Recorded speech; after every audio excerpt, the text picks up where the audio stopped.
बटेश्वर दुनिया भर में ताजमहल के लिए प्रसिद्ध पश्चिमी उत्तर प्रदेश में आगरा नगर से लगभग 70 किलोमीटर दूर एक छोटा सा गांव।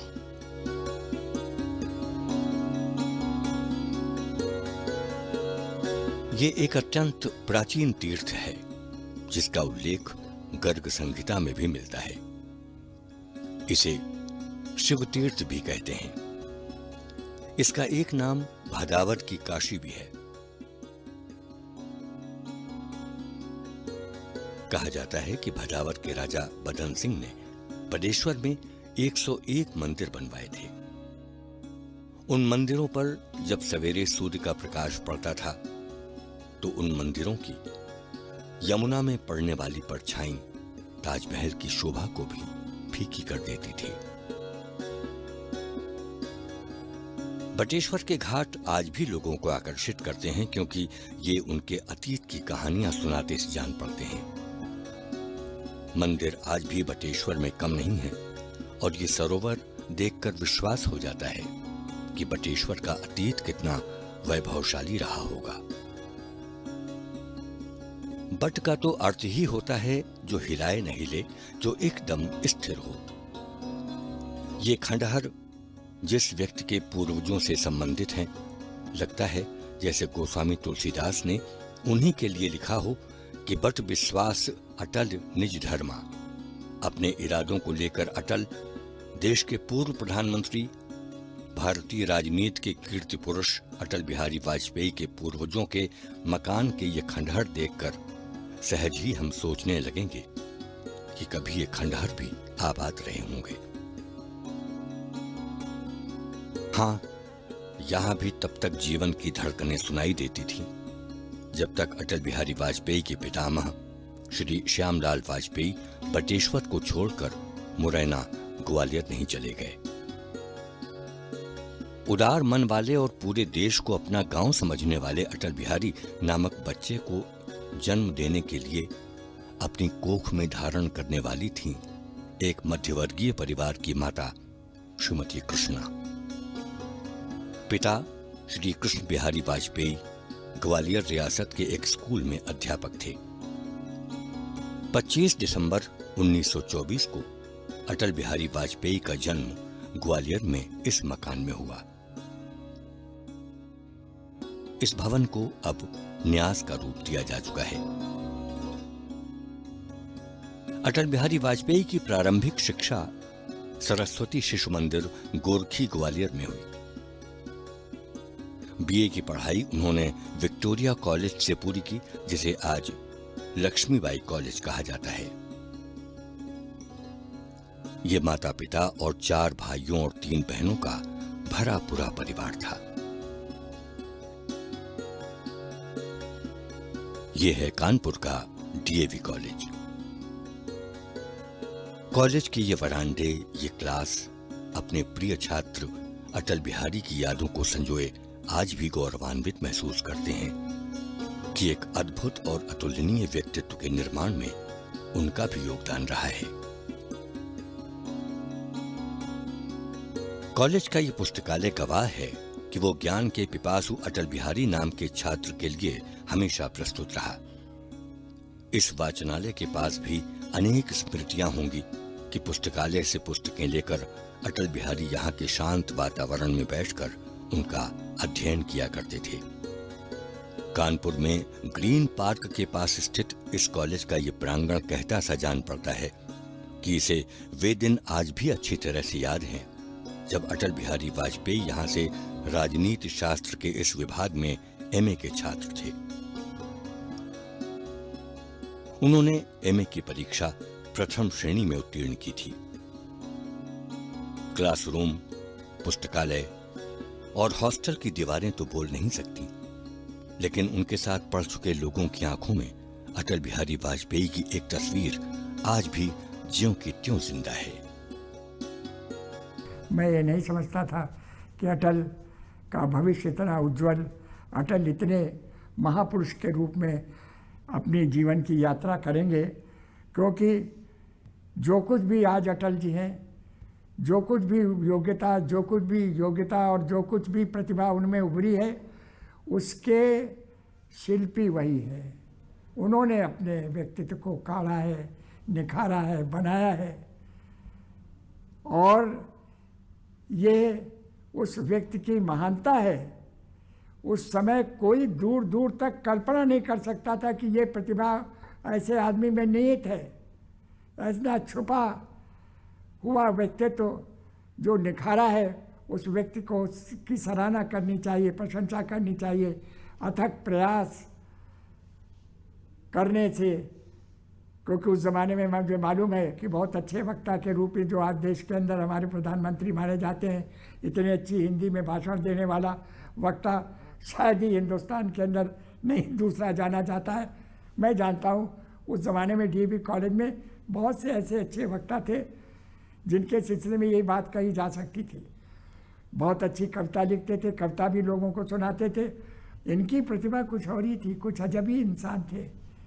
ऐसा लगता है कोई कल्पना नहीं कर सकता था दूर दूर तक कि हिंदुस्तान ऐसे देश का भविष्य इनके हाथों में रहा और ये इतने गौरवमय पूर्ण स्थान पर पद पर रहे जो भारतवर्ष का प्रधानमंत्री कहलाता है। ऐसा कभी सुनने में नहीं आता कि पिता और पुत्र एक ही क्लास में साथ साथ पढ़ते हों, लेकिन श्री कृष्ण बिहारी वाजपेयी और उनके पुत्र श्री अटल बिहारी वाजपेयी के साथ ऐसा ही हुआ जब वो कानून की पढ़ाई कर रहे थे। उनके पिताजी भी उस ज़माने में लॉ पढ़ने आए थे। लॉ शायद ऐसा है कि उस ज़माने में 1 साल या 2 साल का कोई रिफ्रेशर कोर्स होता था जिसमें कि लॉ की डिग्री या लॉयर होने का सौभाग्य आदमी को मिल जाता था। जो पुराने ज़माने में शायद मुख्तार होते थे, उनको रिफ्रेशर कोर्स करना पड़ता था। तो एक ये बड़ी अजब सी स्थिति कि बाप बेटे दोनों लॉ क्लास में होते थे। तो इन लोगों ने यह तय किया था कि जिस दिन पिताजी अटेंड करते थे उस दिन अटल जी नहीं जाते थे, और जिस दिन अटल जी अटेंड करते थे उस दिन पिताजी नहीं जाते थे। 1947 में जब देश विभाजन की आग में झुलस रहा था, तब अटल बिहारी वाजपेयी के लिए यह संभव नहीं रह गया कि वो सब तरफ से आंखें मूंद कर अपनी पढ़ाई में लगे रहते। उन्होंने कानून की पढ़ाई बीच में ही छोड़ दी और राष्ट्रीय स्वयंसेवक संघ के पूर्णकालिक कार्यकर्ता बन गए। उनके जिम्मे था उत्तर प्रदेश में संघ का प्रचार और विस्तार करना। समय इतिहास में उनकी भूमिका निर्धारित कर चुका था। 1951 में कांग्रेस के अलावा देश में दूसरी सबसे बड़ी राजनीतिक पार्टी जनसंघ की स्थापना हुई। इस राजनीतिक दल की स्थापना में अटल बिहारी वाजपेयी की अत्यंत महत्वपूर्ण भूमिका थी। उन्हीं दिनों पंडित दीनदयाल उपाध्याय राष्ट्रधर्म, पांचजन्य और स्वदेश पत्रिकाएं निकाल रहे थे। अटल बिहारी वाजपेयी इन पत्रिकाओं से जुड़ गए। मैं तो पत्रकार के नाते अपनी जिंदगी बिताना चाहता था, लेकिन राजनीति में जब आ गया और उसमें फंस गया तो मेरी इच्छा थी और अभी भी है कि मैं बेदाग इसमें से निकल जाऊं और लोग मेरे बात कहें कि अच्छा आदमी था जो देश को, दुनिया को बेहतर बनाने की कोशिश करता रहा। उनका सारा राजनीतिक जीवन पत्रकारिता से प्रभावित था। देखिए, अगर ठीक प्रकार से अटल जी की समीक्षा की जाए उनके पूरे राजनीतिक जीवन की, तो वो एक तरह से समालोचक थे। किसी बात को यथावत स्वीकार नहीं करते थे, उसका गुण दोष पर रखते थे और उसके बाद उसको स्वीकार करते थे।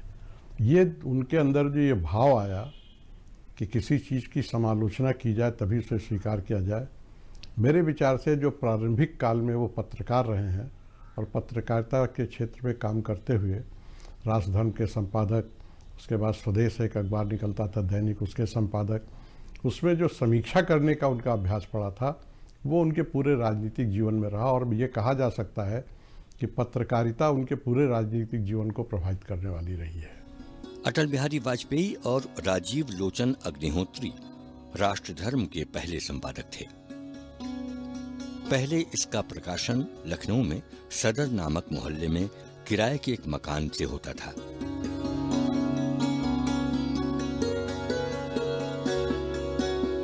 वाजपेयी जी के साथ काम कर चुके लोग आज भी उन दिनों को याद करके सुख का अनुभव करते हैं।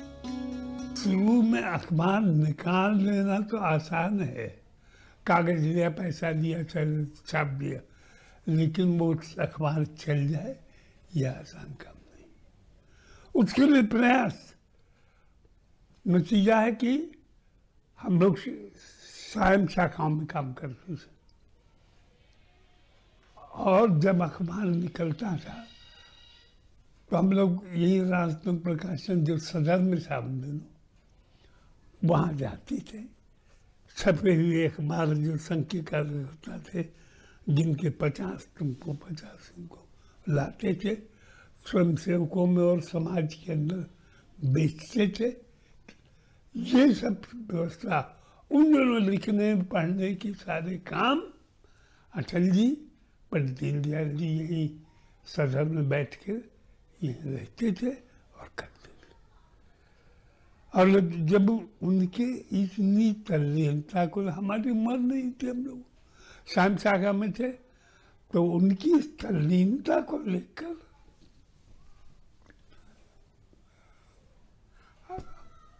हम भी प्रभावित हुए। अब ये राजेंद्र नगर कॉलोनी में संस्कृति भवन से छप रहा है।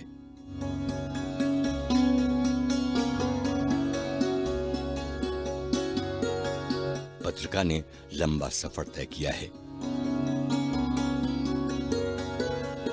राष्ट्रधर्म का प्रथम अंक अगस्त 1947 में निकला था। भाऊराव देवरस जी इसके प्रेरक थे और दीनदयाल जी संस्थापक। अटल जी को इसके संपादन के लिए कानपुर से बुलाया गया था। उस समय वो वहाँ विद्यार्थी थे। वो और राजीव लोचन अग्निहोत्री ये इसके प्रथम संपादक हुए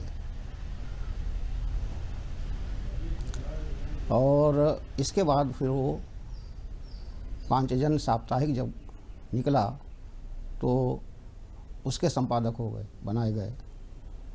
फिर पांचजन्य से वो कुछ कालखंड के लिए वीर अर्जुन साप्ताहिक दिल्ली, जिसके संपादक थे प्रोफेसर इंद्र विद्या वाचस्पति, उसके संपादक रहे।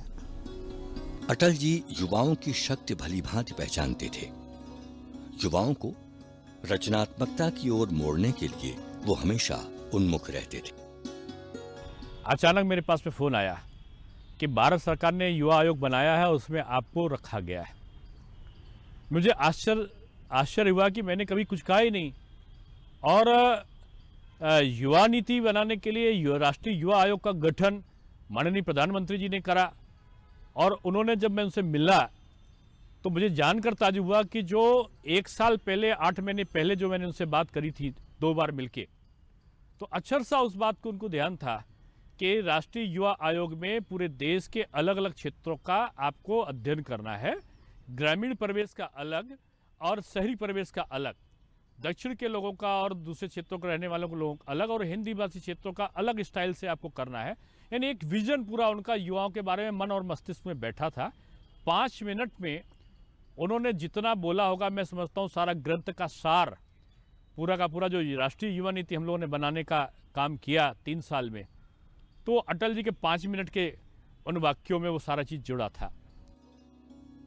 अपने प्रिय और सर्वमान्य नेता की जीवन शैली और उनकी राजनीतिक प्रतिबद्धताएं लोगों के लिए प्रेरणा का स्रोत हैं। भारत के प्रधानमंत्रियों में एक साधारण से जमीन से उठा हुआ कार्यकर्ता, जिसने देश की कोने कोने को अपने पैरों से नाप डाला हो, समाज के हर वर्ग की समस्याओं को जिसने अपनी आंखों से देखा और उसे समाधान के लिए कोशिश की हो, दूसरा कोई नहीं मिलता। देश में ऐसे बहुत कम नेता होंगे जो शुरू से जो बात कहते रहे हों और आखिर तक उसी बात पर कायम रहे हो और जब मौका मिला तो उसको करके दिखाया हो और समय के अनुसार वो खरी उतरी हो। उनकी जो सोच था, ये उनकी बहुत बड़ी उपलब्धि थी जीवन की। जनता के लिए संवेदनशीलता उनकी विशेषता थी। इतनी सारी बातों के बाद भी अटल बिहारी वाजपेयी का व्यक्तित्व अधूरा ही रह जाएगा अगर उनकी भाषण कला की बात न की जाए। क्या एक राष्ट्र के नाते हम मिलकर काम नहीं करते? क्या एक राष्ट्र के नाते हम सब आने वाले संकटों का सामना नहीं कर सकते? वाजपेयी जी 1957 में उत्तर प्रदेश में बलरामपुर गोंडा से पहली बार लोकसभा के लिए चुने गए। उनकी भाषण कला ने पूरे सदन को मंत्रमुग्ध कर दिया। आपको विश्वास दिलाते हैं कि जो कार्य हमने अपने हाथ में लिया है वो जब तक राष्ट्रीय उद्देश्य पूरा नहीं कर लेंगे तब तक विश्राम से नहीं बैठेंगे। हमने ऐसी रेखाएं खींची हैं जो काल के कपाल पर अमिट रहेंगी, इन्हें बदला नहीं जा सकता है। सत्ता के लिए नया गठबंधन करके अगर सत्ता हाथ में आती है तो मैं ऐसी सत्ता को चिमटे से भी छूना पसंद नहीं करता।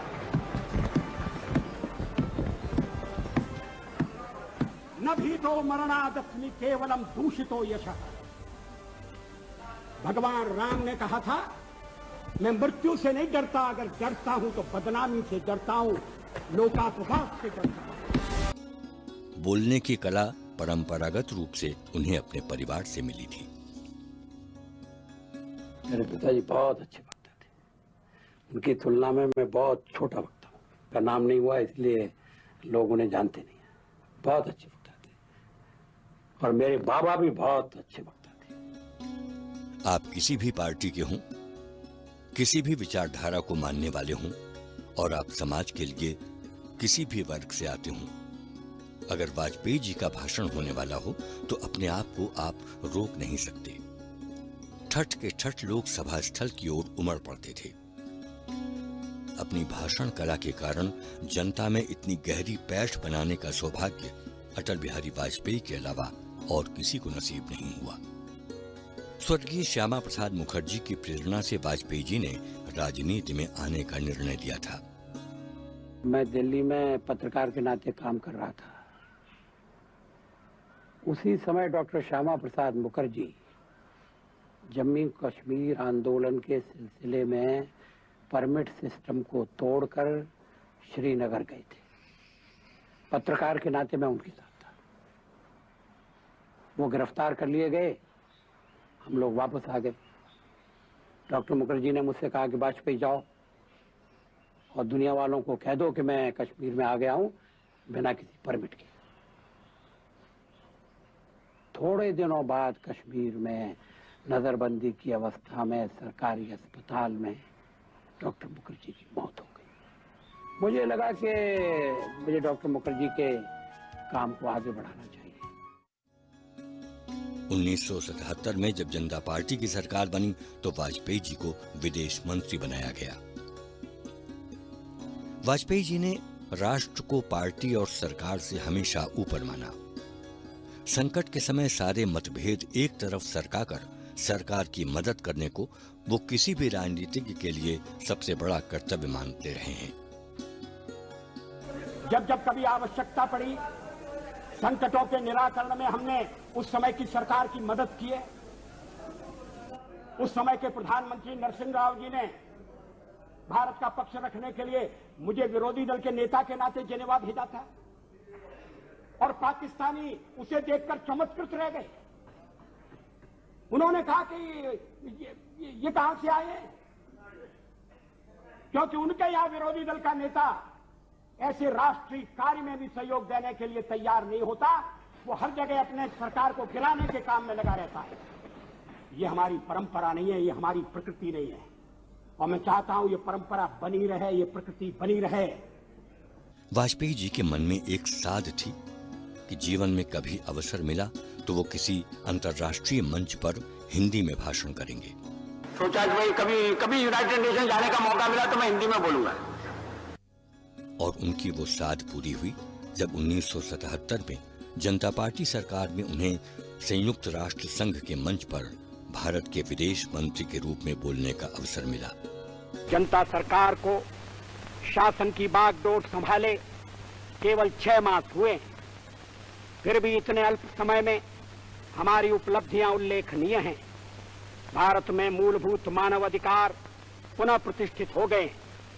जिस भय और आतंक के वातावरण ने हमारे लोगों को घेर लिया था वह दूर हो गया है। ऐसे संवैधानिक कदम उठाए जा रहे हैं जिनसे यह सुनिश्चित हो जाए कि लोकतंत्र और बुनियादी आजादी का अब फिर कभी हनन नहीं होगा। अध्यक्ष महोदय, वसुधैव कुटुंबकम की परिकल्पना बहुत पुरानी है। भारत में सदा से हमारा इस धारणा में विश्वास रहा है कि सारा संसार एक परिवार है। अनेकानेक प्रयत्नों और कष्टों के बाद संयुक्त राष्ट्र के रूप में इस स्वप्न के अब साकार होने की संभावना है। यहां मैं राष्ट्रों की सत्ता और महत्ता के बारे में नहीं सोच रहा हूं। आम आदमी की प्रतिष्ठा और प्रगति मेरे लिए कहीं अधिक महत्व रखती है। अंततः हमारी सफलताएं और असफलताएं केवल एक ही मापदंड से नापी जानी चाहिए कि क्या हम पूरे मानव समाज, वस्तुतः हर नर, नारी और बालक के लिए न्याय और गरिमा की आश्वस्ति देने में प्रयत्नशील हैं। अफ्रीका में चुनौती स्पष्ट है। प्रश्न यह है कि किसी जनता को स्वतंत्रता और सम्मान के साथ रहने का अनपरणीय अधिकार है या रंगभेद में विश्वास रखने वाला अल्पमत किसी विशाल बहुमत पर हमेशा न्याय और दमन करता रहेगा। अध्यक्ष महोदय, भारत सब देशों से मैत्री चाहता है और किसी पर प्रभुत्व स्थापित करना नहीं चाहता। हमारी कार्यसूची का एक सर्वस्पर्शी विषय जो आगामी अनेक वर्षों और दशकों में बना रहेगा वह है मानव का भविष्य।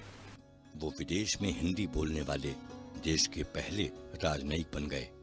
श्री वाजपेयी का दृढ़ विश्वास रहा है कि सरकारों के आने जाने से देश पर कोई असर नहीं पड़ता, लेकिन जिस चीज को हमें बचा कर रखना है वो है लोकतंत्र। सत्ता का खेल तो चलेगा, सरकारें आएंगी जाएंगी, पार्टियां बनेगी बिगड़ेंगी, मगर ये देश रहना चाहिए। इस देश का लोकतंत्र अमर रहना चाहिए। श्री अटल बिहारी वाजपेयी 1996 में देश के 10वें प्रधानमंत्री बने। ईश्वर की शपथ लेता हूँ। पर्याप्त बहुमत न होने के कारण जीवन भर जोड़ तोड़ की राजनीति के विरोधी रहे श्री वाजपेयी ने इस्तीफा दे दिया। हम संख्या बल के सामने सर झुकाते हैं और आपको विश्वास दिलाते हैं कि जो कार्य हमने अपने हाथ में लिया है वो जब तक राष्ट्रीय उद्देश्य पूरा नहीं कर लेंगे तब तक विश्राम से नहीं बैठेंगे, तब तक आराम से नहीं बैठेंगे। अध्यक्ष महोदय, मैं अपना त्याग पत्र राष्ट्रपति महोदय को देने जा रहा हूँ। 1998 में केंद्र में एनडीए की सरकार बनने पर वो फिर प्रधानमंत्री बने। मैं प्रत्यक्ष अथवा अप्रत्यक्ष रूप से संसूचित या प्रकट नहीं करूंगा। लेकिन 13 महीने पुरानी सरकार एक वोट कम रह जाने के कारण गिर गई। अध्यक्ष महोदय, 13 महीने के अपने कार्यकाल में कभी हमने अंतर्राष्ट्रीय दबाव में आकर कोई फैसला नहीं किया, न हम आगे करेंगे। 1999 में हुए लोकसभा चुनाव में भारतीय जनता पार्टी सबसे बड़ी पार्टी बनकर उभरी और श्री वाजपेयी तीसरी बार देश के प्रधानमंत्री बने। प्रधानमंत्री बनने के बाद वाजपेयी जी ने आम जनता के हितों के लिए कई महत्वपूर्ण काम किए। गांवों को मुख्य मार्गों से जोड़ने के लिए उन्होंने प्रधानमंत्री ग्राम सड़क योजना की शुरुआत की।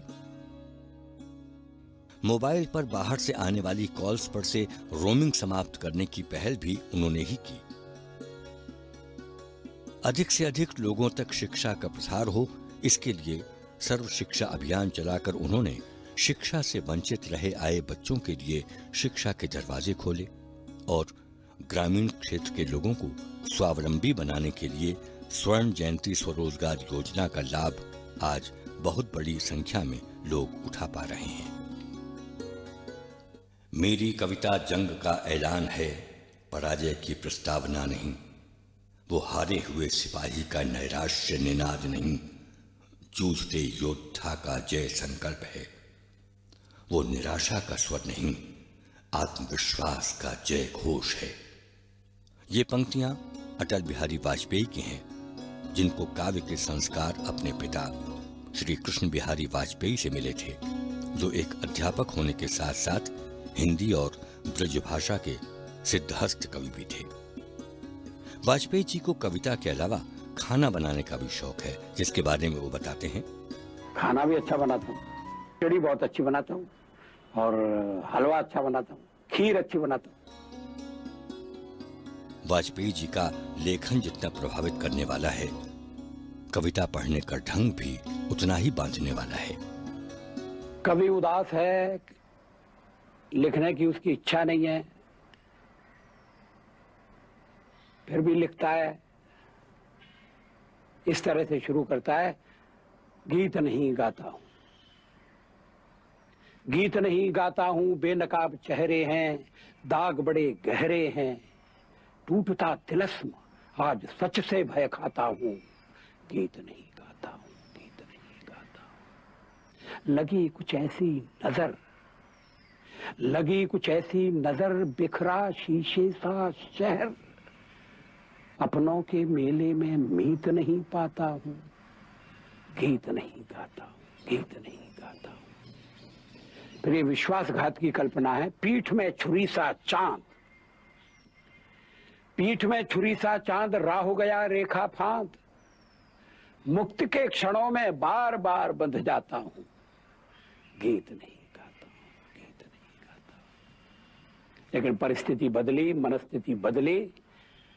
कवि ने कहा कि मैं लिखूंगा, और कवि ने लिखा, गीत नया गाता हूं, गीत नया गाता हूं, टूटे हुए तारों से फूटे वासंती स्वर, पत्थर की छाती में उगाया नव अंकुर, झरे सब पीले पात, कोयल की कुहुक रात, प्राची में अरुणिमा की रेख देख पाता हूं, गीत नया गाता हूं, गीत नया गाता हूं। इसका अंतिम है, टूटे हुए सपने की सुने कौन सिसकी, टूटे हुए सपने की सुने कौन सिसकी, अंतर को चीर व्यथा पलकों पर ठिठकी, हार नहीं मानूंगा, रार नहीं ठानूंगा, काल के कपाल पर लिखता मिटाता हूं, गीत नया गाता हूं, गीत नया।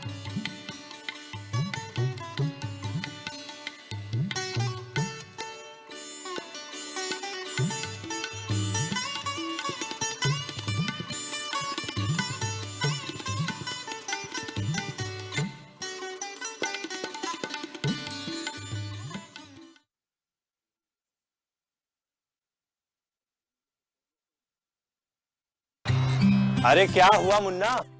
तुझे अदरक और चटवाता हूँ। देखिए उसकी सांसें तेज चल रही है, घरेलू इलाज नहीं, तुरंत डॉक्टर के पास ले जाना होगा। तुम तो यूं ही घबरा जाती हो। अच्छा मेरी एग्जाम कब है? एग्जाम? हाँ, और हम दोनों का टीकाकरण कार्ड कहाँ है? बेटा ये सब माँ को पता होगा ना? पापा जब सब माँ को पता है